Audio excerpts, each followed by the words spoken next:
Hello everyone, this is Astrid with Kanen Coffee, and I have this Eureka Libra 65 AP grinder here. This machine came in because it had a broken adjustment dial, so I repaired that and also replaced the burrs, which were pretty dull.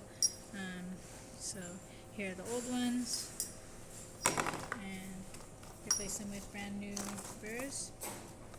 So now I'm just gonna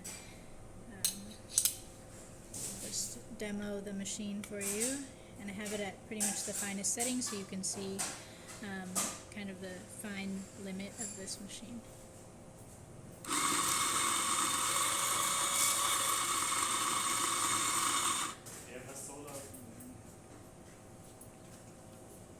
Alright. So hopefully you can see how fine it is there.